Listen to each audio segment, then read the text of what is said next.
Hello friend, आज का हमारा टॉपिक है कंस्ट्रक्टर एंड डिस्ट्रक्टर। चलिए देखते हैं कि कंस्ट्रक्टर और डिस्ट्रक्टर होता क्या है। कंस्ट्रक्टर कंस्ट्रक्टर एक स्पेशल मेंबर फंक्शन होता है जिसका कार्य क्लास के ऑब्जेक्ट को इनिशियलाइज करना होता है। कंस्ट्रक्टर उस समय अपना कार्य करता है जब इससे संबंधित क्लास के ऑब्जेक्ट का निर्माण होता है, इसलिए इसे कंस्ट्रक्टर कहते हैं, क्योंकि क्लास के डेटा मेंबर्स को वैल्यू पहुंचाना इसका काम होता है। ठीक है, इसलिए इसको ऑटोमेटिक इनिशियलाइजेशन ऑफ ऑब्जेक्ट कहा जाता है। ठीक है, इसके कैरेक्टरिस्टिक्स को भी देख लेते हैं। ठीक है, कंस्ट्रक्टर हमेशा पब्लिक एरिया में डिक्लेयर किए जाने चाहिए। ठीक है, दूसरा है कंस्ट्रक्टर ऑब्जेक्ट के निर्माण होने पर ऑटोमेटिक ही कार्यान्वित होने चाहिए, एग्जीक्यूट होने चाहिए। ठीक है, कंस्ट्रक्टर कभी कोई वैल्यू रिटर्न नहीं करता। ठीक है, constructor not return any value. ठीक है, कंस्ट्रक्टर के एट्रीब्यूट्स को इनहेरिट मतलब वंशानुगत नहीं किया जा सकता। ठीक है, और ये वर्चुअल नहीं होते। ठीक है, ये कुछ उसके कैरेक्टरिस्टिक्स हैं। ठीक है, चलिए अब सिंटेक्स देखते हैं। सिंटेक्स, ठीक है, ऊपर में रहता है आपका क्लास। देखिए कंस्ट्रक्टर क्या है, कंस्ट्रक्टर का जो नाम होता है वो क्लास के नाम के ही समान होता है। ठीक है, जैसे क्लास है क्लास नेम, ठीक है, ओपनिंग ब्रेस, और यहाँ पे पब्लिक सेक्शन में हम जो कंस्ट्रक्टर है उसको लिखते हैं। ठीक है, और ये आपका क्लास क्लोज। ठीक है, एक प्रोग्राम के माध्यम से इसको समझते हैं। ठीक है, क्लियर हो जाएगा। चलिए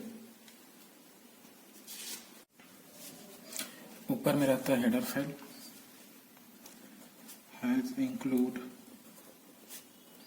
iostream.h। Second header file has include conio.h। उसके बाद क्लास नेम क्लास, और मैं यहाँ पे ले लेता हूँ एड करके एक क्लास बना रहा हूँ। ठीक है, ओपनिंग ब्रेस, पब्लिक सेक्शन में हम ले लेते हैं 3 वेरिएबल ए बी एंड सी करके। ठीक है, यहाँ पे पब्लिक नहीं लिखा हूं तो इसका मतलब क्या है, ये बाय डिफॉल्ट पब्लिक है। ठीक है, सॉरी बाय डिफॉल्ट वो प्राइवेट है ना, बाय डिफॉल्ट ये प्राइवेट है, क्योंकि अगर यहाँ पे मैं प्राइवेट नहीं लिख रहा हूं तो C++ में, ठीक है, बाय डिफॉल्ट वो प्राइवेट लेता है। ठीक है, पब्लिक मेंबर आपको डिक्लेयर करना है तो यहाँ पे आपको पब्लिक लिखना ही पड़ेगा, पब्लिक। ठीक है, चलिए अब यहाँ पे हम एक कंस्ट्रक्टर ले लेते हैं एड। ठीक है, देखो कंस्ट्रक्टर का नाम क्लास के नाम के ही समान होता है। ठीक है, इसलिए इसको कंस्ट्रक्टर कहते हैं। उसके बाद यहाँ पे हम इसको डिफाइन कर लेते हैं अंदर में ही। ठीक है, तो ए में मैं कुछ वैल्यू डाल देता हूँ 10, बी में मैं कुछ वैल्यू डाल देता हूँ 20। ठीक है, और सी में हम वैल्यू डालेंगे ए प्लस बी के रिजल्ट को। ठीक है, मतलब ए और बी दोनों योग होगा और जो उसका रिजल्ट है वो जाके सी में स्टोर होगा। ठीक है, उसके बाद ये जो कंस्ट्रक्टर है वहां पे क्लोज। ठीक है, उसके बाद सेकंड फंक्शन लेते हैं वाइड शो करके। ठीक है, ओपनिंग ब्रेस, और यहाँ पे सी आउट ए और ठीक है, यहाँ पे जस्ट हम क्या कर रहे हैं, शो करा रहे हैं। ठीक है, वैल्यू को बी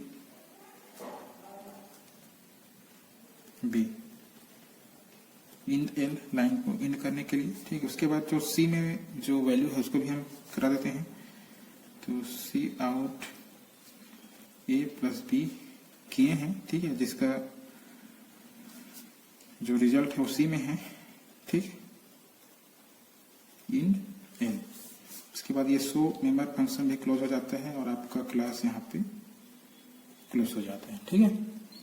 अब जाते हैं मेन फंक्शन में। तो यहाँ पे वाइड मेन, ठीक है, ओपनिंग ब्रेस। अब यहाँ पे बनाएंगे क्या, ऑब्जेक्ट। तो ऑब्जेक्ट बनाने के लिए सबसे पहले लिखना पड़ता है क्लास का नाम और यहाँ पे OBJ, ठीक है, ऑब्जेक्ट है। अब इसकी सहायता से जो हमारे मेंबर फंक्शन है, ठीक है, तो यहाँ पे जैसे ही एड क्लास का ऑब्जेक्ट बनता है, ठीक है, ये जो कंस्ट्रक्टर है वो ऑटोमेटिक क्या होता है, इनिशियलाइज हो जाता है। मतलब जैसे ही ऑब्जेक्ट बना यहाँ पे ये जो वैल्यू है ना ABC, उसको मिल जाता है, ठीक है। कंस्ट्रक्टर का यही काम है, ठीक है। जैसे ही उससे संबंधित ऑब्जेक्ट बनता है ना, वो ऑटोमेटिक क्या कर देता है, वैल्यू को इनिशियलाइज कर देता है, ठीक है। तो इसको जो एड है ना, कंस्ट्रक्टर है, इसको कॉल करने की आवश्यकता नहीं है, केवल हम शो फंक्शन है, शो मेंबर फंक्शन है, उसी को कॉल करेंगे, ठीक है। चलिए, तो OBJ डॉट शो, ठीक है। उसके बाद गेट CH और ये आपका मेन फंक्शन क्लोज और आपका प्रोग्राम कंप्लीट, ठीक है। आउटपुट में क्या मिलेगा उसको देख लेते हैं, ठीक है। आउटपुट में मिलेगा यहाँ पे A equal to 10, B equal to 20 and A plus B equal to 30, ठीक है। इस तरीके से हमको मिलेगा, ठीक है। चलिए इसे कंपाइलर सॉफ्टवेयर में रन करके देखते हैं।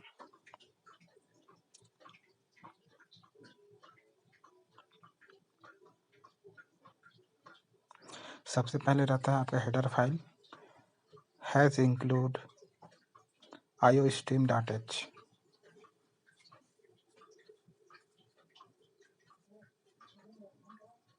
उसके बाद second header file has include conio.h,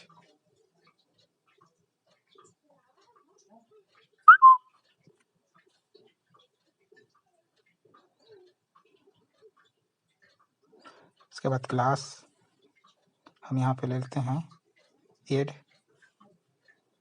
opening brace. Private area में हम यूज करते हैं 3 वेरिएबल जो कि इंटीजर टाइप का होगा, A, B और C।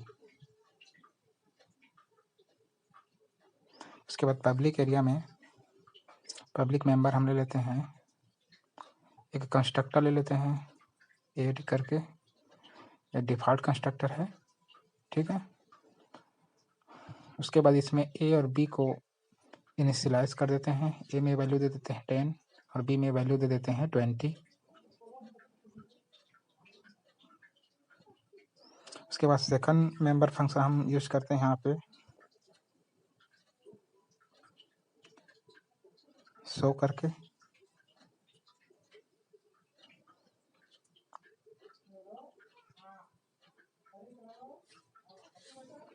मेंबर फंक्शन है ये। उसके बाद A और B को यहाँ पे सी आउट की सहायता से शो करा देते हैं, A इक्वल टू कोटेशन, उसके बाद A,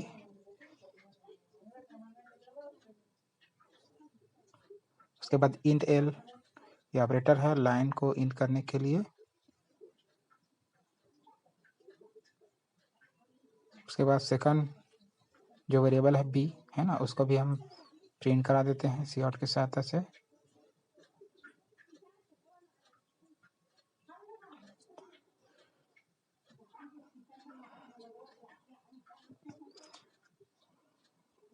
उसके बाद A प्लस B है ना, उसको भी हम प्रिंट करा देते हैं, है ना, जो कि उसका जो रिजल्ट है वो C में स्टोर है ना। आगे हम जो आपका कंस्ट्रक्टर है एड में, उसको हम करेंगे A प्लस B, है ना।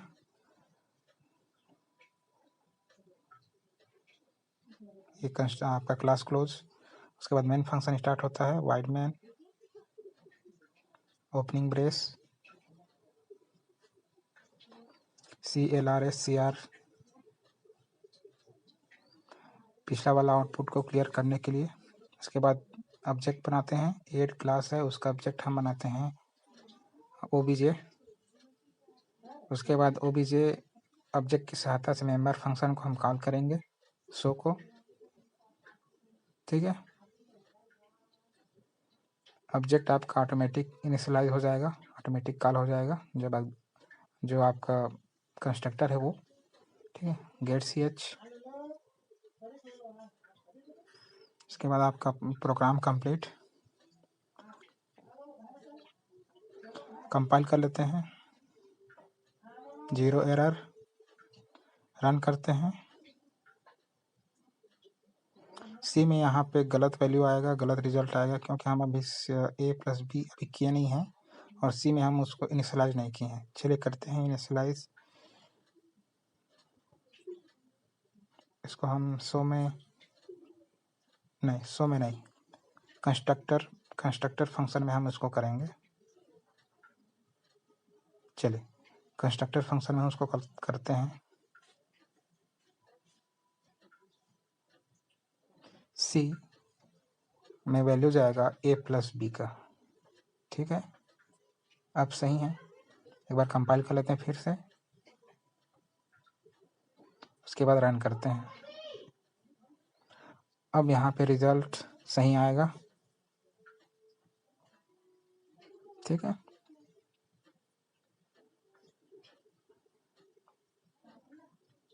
ओके।